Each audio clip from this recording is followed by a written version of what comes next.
Hello, nanone ndabasuje inshuti zacu. Uyu munsi rero ngiye kubereka isomo ry'ingenzi cyane. Bantu bifuza kugura ibintu online, bantu bifuza gukoresha PayPal, ubu ni uburyo bwiza ngiye kubigisha. Ngo tugiye gukora kadi ya banka tuyikoreye online ku buryo twabasha kujya twishyurira dukoresheje iyo account, cyangwa se twashaka iyo banka kuko baraduha credit card cyangwa se iriya visa card tukayongera muri PayPal. Kwa kundi twongeyemo bank account zikanga tukaba twakikoresha iyi account. Jya kuri Play Store yawe rero wandike Cheaper Cash nkuko mubireba uku. Tujyane intambwe ku ntambwe ntusigare, kuko ubu nubwo buryo bwiza bwizewe bufite umutekano bwo kuba wajya wishyura online, ugura ama software yawe, ukora n'ibindi bitandukanye, wishyura kuri business yawe, ndetse kandi baraguhereza nayo ushaka washyira muri PayPal igakora na PayPal. Una nubwo ni kadi yonyine ubwayihagije gukora, kuko kuri PayPal tugiraho option yerekana kwishyura ukoresheje kadi. So ubwo turarindira iyi downloading, tuze kujyana intambwe ku ntambwe, ntuze gusigara, kuko nusigara ubwo nyine urabusigaye. So tumaze kuyishyiramo rero tugiye kuyifungura. Iyi ni application iri secure, ifite umutekano. Noneho icyo usabwa gusa ni ukuba ufite indangamuntu, national ID, ubundi cyangwa se passport ID, turi buze kubigeraho ibyo byose. So tumaze gufungura application yacu, tugiye gufungura account nshya. Kubwo ari ubwa mbere tugiye kuyifungura, reka ariko tubyita, ubwo urakanda kuri open free account. Yes. Aha urandikamo nimero za telefone yawe, munyemerere nge nzihishe kuko kubwa security yanjye. Turandikaho mobile number. Icyitonderwa, iyi video niyo kwigisha. Noneho urakanda kuri dia, ubwo ugiye guhamagara ari amakode, niyo verification kujya ba verifying niba iriya namba ari yawe koko banayemeze muri system. So ubwo haranditseho aho ngaho niho uri buze guhita ukanda, kode zireta ziboneka muri phone yawe, uhitemo simukadi ushaka gukoreraho niba ari ya mbere cyangwa iya kabiri. None nurangiza uhite wemeza, kandi iyi simukadi uri gukoreraho igomba kuba ari simukadi iri kuri mobile money, mbese yakira amafaranga ikanayatuma. Thank you for verifying this number, please return to Cheaper Cash app. Turarangije ku verifyinga, ubwo turasubira inyuma kuri application kandi twageze. Yes, dutegerezeho gatoya be verified naha ngaha. Yes, tegereza.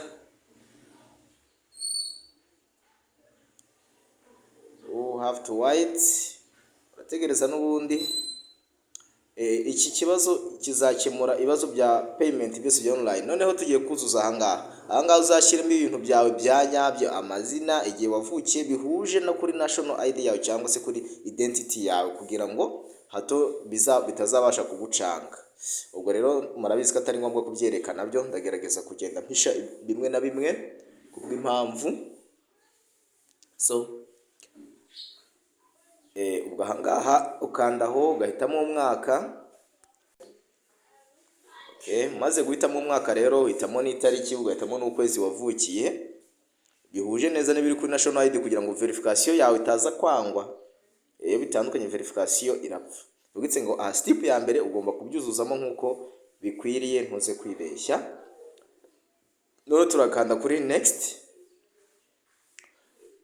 baduhitemo igihugu twavukiyemo, icyo turimo. Ubwo nyine urahitamo igihugu gihuje no kuri identity zawe, ku byangombwa byawe, kugira ngo bitaza kudahuza, maze muri verification bakanga account yawe. So ubwo gusacinga ntabwo bikunze, turascrollinga down paka tuhageze. Turagushishikariza rero tugikora ibi, wibuke gukora subscribe kuri iyi channel, wicaringe bagenzi bawe, abaturanyi, inshuti, abatayizi bose, kandi ubabwire ngo bakore subscribe. Ariko subscribe gusa ntabwo ihagije iyo udakanze kukazogera. Iyo ukanze kukazogera, iyo dushyizeho video nshyashya uzajya uhora umenyeshwa. Turascrollinga down turebe igihugu turimo. Uragera ku gihugu, let me choose Uganda, primary citizen, nayo ubwo ndashyiraho Uganda tu. Ariko nyine biterwa n'ibyangombwa ugiye gukoresha, nibyo bituma ugira igihugu uhitamo, kuko uhisemo icyo bidahuye nababwiye ko hari icyo bita verification. Irifite umutekano, so hagize ikidahura muri verification ntabwo account yawe iri buze kwemerwa. noneho uraza kuri Uganda, ni ubwo nyine nawe biraterwa n'icyo uri aho ngaho niwe urahitamo kuko nationality wibuke ko irabihuje na identity zawe. Aha ngaha ho rero cyane cyane ku banyafurika biragorana, ariko weho wuzuza ibyo ubona nta kibazo ibyo byo. Postal code, region, district biki aho ho byuzuzemo, ariko district uzemo ya nyayo, ariko ku bindi birabya house number nibiki nawe nushaka uhimbe umubare usa n'uwo batanzemo urugero nta kibazo birakora. Nurangiza ukanda aho ngaho dukanze ukomeze. Aha rero wagiye tubaza account dushaka kuyikora iki. Hari save and invest, hari ukubikamo cyangwa se kuinvestinga muri business runaka. Hari noneho no kugura no kugura imitungo no kugurisha no gutuma amafaranga ku nshuti no kugira iki no kuyakira. Ubwo turatikinga hari ahantu hatatu. Bahite badusaba to create a pin, umubare w'ibanga ugomba kuba ari imibare 4 kandi ugomba guhora uyibuka ntuyibagirwe. So urayishyiramo, nuragiza kuyishyiramo urashyiramo confirmation wongere nyine wemeze bwa kabiri kariyo. Ubwo aho nibirangira tuba turangije gukreatinga pin. Aha batubwiye yuko pin don't match, ubwo ya mbere n'iya kabiri ntabwo bihuje neza. Turongera dusubiremo tuyikreatinge paka kugeza ibaye neza. Congratulations, you have successfully created a chip account. Ubwo pin nayo twamaze kuyibona, niyo tuzajya dukoresha cyane, uyiteho. Noneho turaprocessinga aha ngaha. Nkuko mubireba rero account twamaze kuyigeraho, barabanza bazana ibyo bimeze nko kwamamaza batubwiye ko tugiye kuverifyinga. So aho ngaho witukanda kuri verify my identity, aho ukemeza aho ngaho. Ubwo tugiye kuverifyinga. None iyo bazanye ibyo kwamamaza ubikandaho werekeza ibumoso, left swipe biriya kugira ngo bive. Utabikoze ntabwo bivaho bishya binanirana. Noneho aho ngaho urangije murareba ko twamaze kugira account ariko idafite transaction iyo ariyo yose. Account kuri Amerika ku mafaranga y'amadolari dufiteho 00 na ya Uganda dufiteho 00. Ibi bikwereka ko ushobora kugeraho amaganda cyangwa se kugeraho amanyamerika. Ni account nziza cyane. Noneho rero aha tugiye kugura kadi. Ariko kugiye kugura kadi birasaba kubanza kuba ufiteho amafaranga ndetse warangije verification. Reka wenda tubanze twereke. Urazana kuri claim Ugashirings card. Ikadi yishyurirwa 8,000 by'amaganda, ni nk'amadolari wenda yaba 3 angahe gutyo. Noneho ubwo mu manyarwanda ni makeya, nawe iyo ufunguye account bayakwereka mu gihugu cyawe, bakurikiza igihugu urimo bazayakwereka. Claim Uganda Shillings card. Noneho iyi kadi tugiye gufata, ushaka wafata kadi. Iyi kadi dufashe yakakira abanyamerika, yakakira n'amanya-Uganda, kuko bitabyivunja. Noneho aha kuri kadi aka kanya ntabwo wari tutararangiza verification. Reka dukande umureba. Aratubwiye ngo we just need a bit more info. To use this card we need to collect additional information to comply with local regulation. Hari ibyo bakeneye kubanza gusuzuma kugira ngo baduhe iriya kadi. No turabanza kuri verify my account. Tuvuge ngo I am ready. Aha tugiye gushyiramo ishusho yacu, sura yawe niyo ushyiramo. Remain still. No iyo bazamuye kari akantu kakambi nawe urararama kuriya tubikoze. Murareba barabyanze ngo ntibimacinze neza. Ubwo turasubiramo, turongera dushyireho face yacu tuyerekeze muri kamera neza. Kari akantu nikaza kakambi turarame nk'uko uyo hepfo araramye. Verify you are on one of a kind. Noneho aha tugiye bari kuverify ngo barebe niba ari twe.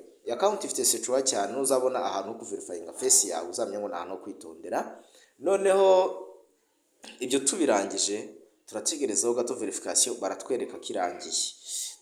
Yes, press yes, you are reset. So verification yacu irarangiye, ni ya mbere. So tugiye gushyiramo Uganda national ID, Uganda passport, foreigners passport, non-USA and non-Ugandan. So aha biraterwa n'icyangombwa dufite. Ngenda koresha Uganda national ID. Yes, ubwo nawe uzakoresha national ID y'igihugu cyawe urimo. Ariko no tugiye gukora iki? Tugiye kuyiscanning. Have to scan. Turayifotoye, turangije kuyifotora rero turahita twohereza kuri aka gatike. Yes, approved document. So aha hantu amafaranga yawe ari secure, ni mpamvu ubona bafite na save and invest, haba hari secure cyane. Ariko kandi bikorohera abantu bitabanje kunyura mu mabanka n'ibiki, kandi ikwemerera gutuma amafaranga mu bihugu byose ushaka ku isi yose iyo ufite iyi account. ibihugu byose Chipper Cash ikoreramo, kandi iyo yohereje we amugeraho kuri loko. So turangije baradusaba nimero ya national ID yacu, nayo ubwo niyo ndi kwandikamo ahangaha. Nindangiza ndakanda kuri complete, muri kwabona aho hepfo hasi haza ubururu, turakanda kuri complete yes. Aho turi gukora verification rega ya account. Noneho niturangiza baratwemerera kuba twafata kadi. Thank you for your submission. Aha account yamaze kuba verified. Umanutse hepfo ho gato, wenda reka tumanuke urebe, baratuvuga ngo pending. Ngo aho baracyayi verifyinga, bivuze ngo tugiye kubaho umwanya ni iminota 30, ni isaha se, cyangwa se biraterwa na uguraho rugo usuzuma. Iyo hamaze kuba verified hasa icyatsi kibisi hanzo verified. So ubwo tugiye kurindira ya minota. Muri video rero ntabwo tuyirindira, ahubwo ubwo turahita tubikora byihuse. Noneho urareba ntabwo n'ubundi batwemera gufata kadi, kuko baracyakiriye yuko babanza kugeza wait some hours for verification. Tugiye gutegereza rero. Nyuma y'isaha rero tuvuge ngo irarangiye cyangwa se iminota 30, turagaruka kuri account yacu. Turasanga aka message hariya hejuru ngako, ubwo ni nyuma y'iminota runaka rega, nuko twase twihuta. Urakandaho you are now Chipper verified. Nubango verified yacu noneho yarangiye, twategereje wa mwanya. Murabireba, urakanda kuri go to profile, usubire kuri profile. Noneho bivugitse ngo reba ka akantu ababwiye hepfo verified, account imaze kuba verified. Noneho tugiye guhita dufata ya kadi yacu ifite imibare yuzuye nkiya bank, ngiyi card. So kugira ngo tuyibone rero yishyurwa 8,000 non refundable, mbese ni amafaranga wishyura ariko ataragaruka. Yo namaganda mu Nyarwanda bisaba kubanza kwitegereza neza, ariko mu Manyamerika n'amadolari 3 n'ibice runaka, murumva ntabwo ari menshi. Ayo ntabwo agaruzwa nayo kwishyurira ya kadi ugiye guhabwa. Noneho kugira ngo yashyiremo bisaba ngo ushyireho nayo bari buze gukataho ukurikije igihugu cyawe ko bakata kuri mobile money. Ubwo uyongera kugira bize gukunda. Ubwo tugiye guhita twemeza ngiyo code iraje kuri mobile money. Tugiye guhita tugira iki, dushyiramo pin. Ngo bakaseho hombi, bamwe bakase mobile money. So aya ngaya twishyuye rero nayo creatinga cyangwa se kugirira ya card, ariko haraza gukenerwa ndi makeya cyane $1.5 yo kugira ngo dukore icyo bita gushyira kuri ya card kugira ngo batangire kwitwereka details zose mbe ibe active. Ubwo card turayifite ariko ntabwo iri active, dukeneye rero kiba active. So ira transaction ya mbere ubwo yarangiye, tugiye gushyira handi makeya ni $1.5 ugereranyije. Niturangiza kuyashyiraho ni yaratumira turahita tuyashyira kuri iriya kadi yacu. Ayo yo none hatandukaniye nariya ya mbere, yo nayawe arajya kuri account yawe isa yose wazayakuraho, urumva yo nta kibazo. So ubu dukanze kuri iriya kadi ntabwo twayiclaiminga kuba ari ya mbere twayashyizeho nibyo, ariko hari indi deposit tugiye gushyiraho nkeya, wenda nka $0.9 ngaya rero tumaze kuyashyiraho. Aya maze gushyiraho nayo gushyira kuri iriya kadi kugira ngo itangire kugira iki gukora. Mwayibonye kadi irahari ariko ntabwo iri active. Mwayibonye ntabwo bari kutwereka details zose, ari kutwereka bikeya. So dukeneye gukanda kuri active card. Kuri active card turayactiva binyuze ayo turashyira. Urashyira ayo ushaka byo nta kibazo. Aha baratubaza hari kuva, ari kuva kuri bya bitatu tumaze gushyiramo mu kanya by'amaganda. Noneho rero turashyira hangahe, urashyiraho ayo wumva gusufa kumenya yuko ari ayabo, yo nta kibazo. Just for active card anagumaho, so wanayakuraho. Batabizi wenda nabo tuzabereka uko akurwaho. Noneho ukanda kuri top up. Tumaze ukanda kuri top up rero turakanda kuri confirm. Ngayo ngiryo ni $100 barakata. Confirm ni $100 rya Uganda, ntabwo ari ry'u Rwanda. Noneho ni make rero success. Ubwo tumaze gushyiraho, noneho ubwo aya ntabwo avuye kuri mobile money, avuye kuri account. Ni twabanje kuyashyira kuri account ya Chipper Cash. Noneho turakanda kadi, mwabonye imaze kuba active, ifite na balance. Mwabonye balance iriho. Iyo ukanze kuri aka kajisho rero, hari akajisho karaha, reka wenda nkabereke ruguru gato manze. Aha ni transaction. Aka kajisho aka niko kakwereka imibare ya Visa card yawe yandi uzajya wishyuriraho. Mwabonye ngiyo wenda ndayihishe, hari imibare 15, hakaba expired date, hakaba na pin y'iyi visa card. Iyi pin itandukanye n'iyindi kuko pin isa ni iyi pin, iriya pin mureba y'imibare 3 niyo idufasha gukuraho kuri visa card. Ubwo ni nk'iya banka ni CCV. Noneho iyo ngiyo ni ibanga ryawe uzayigumane, kuko umuntu ayibonye akabona n'iriya mibare yakuraho amafaranga yakajya yakoresha. It's okay. Ubwo rero impamvu nagerageje guhisha. Noneho mubonye ko kadi yacu twamaze gukora. Ubu wagenda ukayongera kuri PayPal account, wanayishyura online. So iyi account ushobora kuyikoresha wishyura iyi visa card, cyangwa se washaka ukayikoresha uyishyize kuri PayPal account kwa kundi twari tugiye gushyiraho kadi.